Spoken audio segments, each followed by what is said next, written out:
کچھ کہانیاں ایسی ہوتی ہیں جنہیں لوگ صرف سنتے نہیں محسوس کرتے ہیں۔ ہم جس داستان کو بیان کرنے جا رہے ہیں یہ ایک ایسے نوجوان کی ہے جو ہنسی بانٹتا تھا، مسکراہٹیں دیتا تھا، مگر پھر وہ وقت آیا جب وہ ہنسنا ہی بھول گیا۔ جی ناظرین، میں بات کر رہا ہوں معروف یوٹیوبر سعد الرحمان کی، وہی جسے دنیا ڈکی بائی کے نام سے جانتی ہے۔ ڈکی بائی کو 17 اگست 2025 کو جوا ایپس کے ذریعے منی لانڈرنگ کے الزام میں لاہور ایئرپورٹ سے گرفتار کیا گیا تھا۔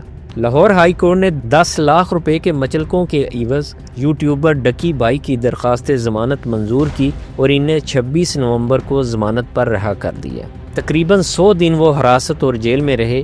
ان پر ان دنوں میں جو بیتی وہ انتہائی دردناک کہانی ہے۔ ہمیں جرم سے نفرت کرنی چاہیے، نہ کہ ملزم سے۔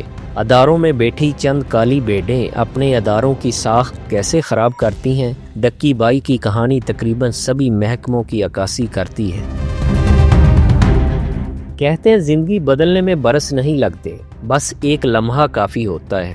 ڈکی بائی کی زندگی بھی ایک ایسے ہی لمحے نے بدل ڈالی۔ ایک گرفتاری، ایک الزام، 100 دن اور نہ ختم ہونے والا امتحان۔ وہ یوٹیوبر جسے لاکھوں لوگ صبح و شام بڑے شوق سے دیکھتے اور ہنسی میں یاد کرتے تھے، اچانک ملزم کیسے بن گیا؟ وہ کرب جسے لفظ سہارا نہیں دے سکتے، بس انسان ٹوٹ جاتا ہے۔ کبھی کبھی آپ کچھ ثابت نہیں کرنا چاہتے، بس یہ پوچھنا چاہتے ہیں کہ میں نے کیا غلط کیا تھا۔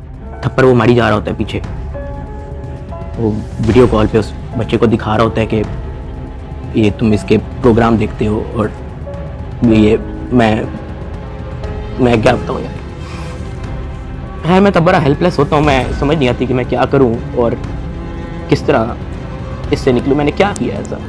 کچھ سوال صرف قانون کے نہیں ہوتے، کچھ سوال روح کے ہوتے ہیں۔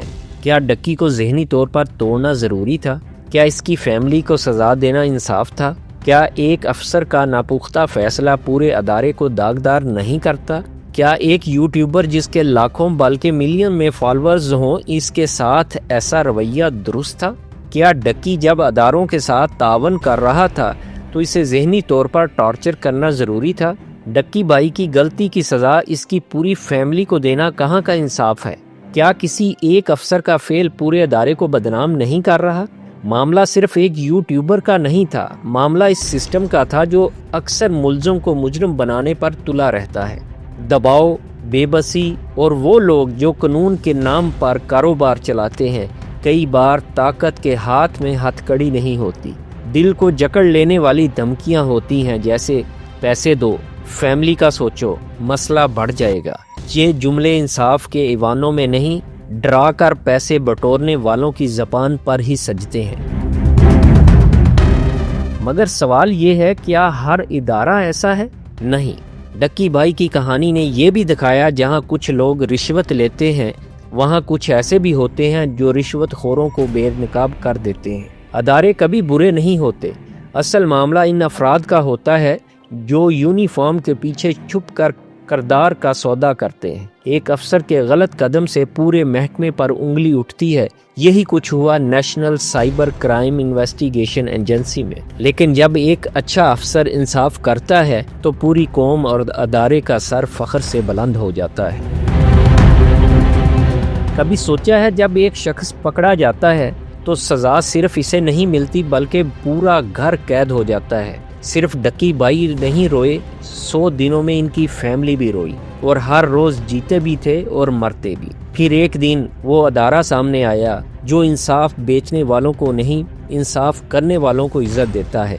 رشوت لینے والے افسر بے نقاب ہوئے اور ہمیشہ کے لیے نوکریوں سے نکال دیے گئے۔ وہ دن ڈکی بائی کے لیے آزادی کا دن نہیں تھا، یقین کا دن تھا کہ سسٹم کی بنیاد ابھی مکمل طور پر نہیں گری، ابھی کچھ لوگ ہیں جو سچ پر قائم ہیں۔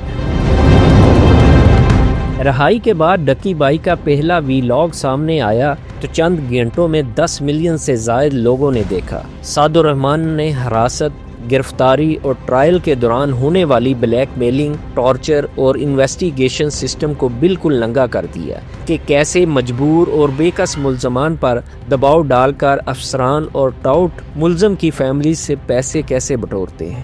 سعد الرحمان کی آواز میں کتنی سچائی تھی، ہر کسی کے دل کو ہٹ کر رہی تھی۔ ڈکی بائی کی آواز میں کرب تھا۔ میں اس سیل میں رہا مجھے کسی نے نہیں بلایا, کسی نے کوئی آواز نہیں دی. تیسرے دن ایک آفیسر آتا ہے اور اس کے ہاتھ میں ایک چٹ ہوتی ہے. وہ چٹ کی طرف دیکھتا ہے, وہ کہتا ہے سعد الرحمان کی رہی. میں اپنا ہاتھ کرا کرتا ہوں کہ جی سر میں. کہتا آجا تیری ملاقات آئی ہے. وہ فیلنگ ہی بڑی عجیب سی تھی کہ آپ کو کسی نے پوچھا ہے, آپ سے بات کی ہے کسی نے, اور اس سے پہلے مجھے پتہ ہی نہیں تھا کہ ملاقات کیا ہوتی ہے. بقول ڈکی بھائی کے میں بس چاہتا ہوں کہ کوئی اور اس سفر سے نہ گزرے. اگر آج میں بول رہا ہوں تو اس لیے کہ خاموشی مجرم کو طاقت دیتی ہے. ڈکی بھائی نے اپنے ہی ویلاگ میں سسٹم کا وہ حصہ دکھا دیا جو ہمیشہ لوگوں کی نظروں سے اوجھل رہا. ڈکی نے خوف کا بت توڑا اور خوف کے بجائے سچ کو بیچا, کیونکہ سچ ہمیشہ طاقتور ہوتا ہے.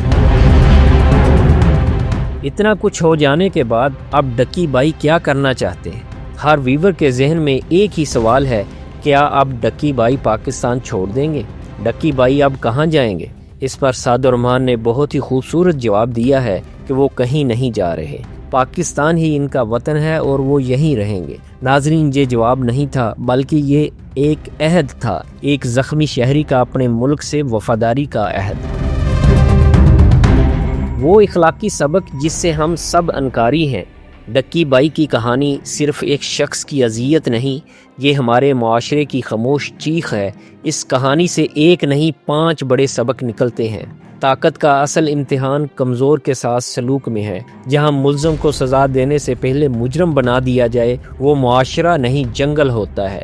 رشوت چند افراد کا کردار ہے, اداروں کی شناخت نہیں. اچھے افسر امید کی آخری کرن ہوتے ہیں. سچ بولنے والا ہمیشہ تنہا ہوتا ہے مگر شکست نہیں کھاتا. خاندان سب سے بڑی آزمائش میں ہوتا ہے. انسان نہیں ٹوٹتا, گھر ٹوٹتا ہے. سسٹم بدلنے کے لیے آواز اٹھانا ضروری ہے. ناظرین, یہ کہانی ختم نہیں ہوئی, یہ تو شروعات ہے اس معاشرے کے شعور کے سفر کی. ڈکی بھائی رہا ہو گئے ہیں مگر وہ ایک حقیقت قید کر کے لے آئے ہیں. اگر ایک آواز کھڑی ہو جائے تو 100 ظلم بھی کانپ اٹھتے ہیں. کہتے ہیں انسان گر جائے تو اسے اٹھا لو, اگر نظام گرنے لگے تو اسے بدل دو. کیونکہ اگر ہم نہیں بدلیں گے تو یہ کہانیاں ہر روز لکھی جائیں گی اور ہر روز کوئی نہ کوئی جیے گا اور کوئی نہ کوئی مرے گا. ہمیں اپنے ملک کو ہارڈ اسٹیٹ بنانا ہوگا جہاں قانون ایک ہو اور لاگو سب پر ہو. ناظرین, اگر آپ نے کلچر ٹی وی ASJ کو سبسکرائب نہیں کیا تو کر لیجئے. لائک, کمنٹ اور شیئر کرنا بھی نہ بھولیے گا. اللہ نگہبان.